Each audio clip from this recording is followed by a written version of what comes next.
राधे राधे प्रिय भक्तों, आज हम जानेंगे कि यह सृष्टि कैसे आरंभ हुई। जब कुछ नहीं था, न धरती, न आकाश, न जल, न काल, सिर्फ एक परम सत्ता थी, स्वयं भगवान नारायण। संपूर्ण ब्रह्मांड में अंधकार छाया था, न कोई जीव, न गति, न जीवन का संकेत। वह केवल एक शून्यता थी, परंतु उसमें एक चेतना छुपी थी। उस चेतना की इच्छा से उत्पन्न हुआ महातत्व। महातत्व से बुद्धि, अहंकार और पंचमहाभूतों की रचना हुई। इसी से प्रकृति का प्रारंभ हुआ, जिसे आदिशक्ति कहा जाता है। यह प्रकृति ही बाद में सृष्टि की माता बनी। भगवान विष्णु उस समय क्षीरसागर में योग निद्रा में लीन थे। उनकी नाभि से एक दिव्य कमल प्रकट हुआ। उस कमल से प्रकट हुए सृष्टिकर्ता ब्रह्मा जी।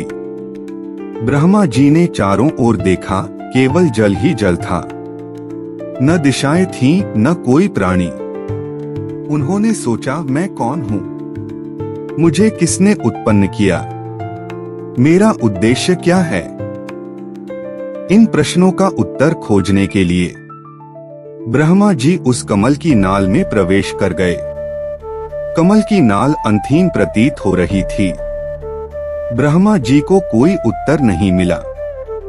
वह बाहर निकले और ध्यानस्थ हो गए।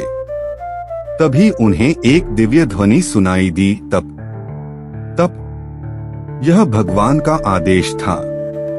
ब्रह्मा जी समझ गए कि उन्हें तप करना होगा। वे एकाग्र हो गए और हजारों वर्षों तक ध्यान करते रहे। उनकी तपस्या से प्रसन्न होकर भगवान श्रीहरि विष्णु प्रकट हुए। वे शंख, चक्र, गदा और पद्म धारण किए हुए अपार तेज से चमक रहे थे। ब्रह्मा जी ने उनकी वंदना की और कहा, हे प्रभु, मैं अज्ञानी हूँ। कृपया मुझे बताइए कि मेरा कर्तव्य क्या है। भगवान विष्णु ने मुस्कुराकर कहा, हे ब्रह्मा, यह ब्रह्मांड तुमसे सृजित होगा।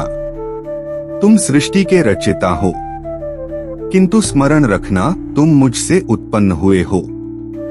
मैं ही वह मूल कारण हूँ जिससे सब कुछ आरंभ होता है। ब्रह्मा जी ने श्रद्धा से भगवान के वचनों को स्वीकार किया। फिर भगवान ने ब्रह्मा को श्रीमद् भागवत का दिव्य ज्ञान दिया, जो उन्होंने हृदय में प्रत्यक्ष अनुभव किया। यह ज्ञान ब्रह्मा जी को भक्ति, ज्ञान और वैराग्य से युक्त कर गया। अब ब्रह्मा जी तैयार थे सृष्टि की रचना के लिए। ब्रह्मा जी ने सर्वप्रथम मनु और शत्रुपा की रचना की। इनसे मानव जाति का विस्तार हुआ। फिर उन्होंने 10 मानस पुत्रों की सृष्टि की। मारीचि, अत्रि, अंगिरा, पुलस्त्य, पुलह, क्रतु, वशिष्ठ, भृगु, दक्ष और नारद। इनमें से 4 पुत्र सनक, सनातन, सनंदन और सनत कुमार ब्रह्मा जी के आदेश के अनुसार संसार में प्रवृत्त नहीं हुए। वे बाल रूप में ही ब्रह्म ज्ञान में रत हो गए और वैराग्य का जीवन चुन लिया। ब्रह्मा जी क्षण भर के लिए विचलित हुए, क्योंकि वे चाहते थे कि वे सृष्टि विस्तार में सहायक बने। तभी भगवान ने उन्हें समझाया, प्रत्येक आत्मा की अपनी यात्रा होती है। 4 कुमारों का कार्य भौतिक सृष्टि नहीं, आध्यात्मिक चेतना का विस्तार है। ब्रह्मा जी ने फिर आगे देवताओं, असुरों, गंधर्वों, यक्षों, नागों, जीवों और पशु पक्षियों की उत्पत्ति की। उन्होंने विविध लोकों की रचना की। भूः, भुवः, स्वः, महः, जनः, तपः और सत्यलोक। अब ब्रह्मांड में गति, जीवन और नियम आने लगे थे। ब्रह्मा जी ने भगवान विष्णु की कृपा से यह सृष्टि रची, किंतु वे कभी यह नहीं भूले कि मूल कर्ता स्वयं नारायण ही हैं। उन्होंने अंत में भगवान को नमन करते हुए कहा, हे जनार्दन, आप ही मेरे अंदर निवास करते हैं। आपकी कृपा से ही मैं यह कार्य कर पाया हूँ। इस प्रकार सृष्टि का रचना हुआ, प्रारंभ हुआ।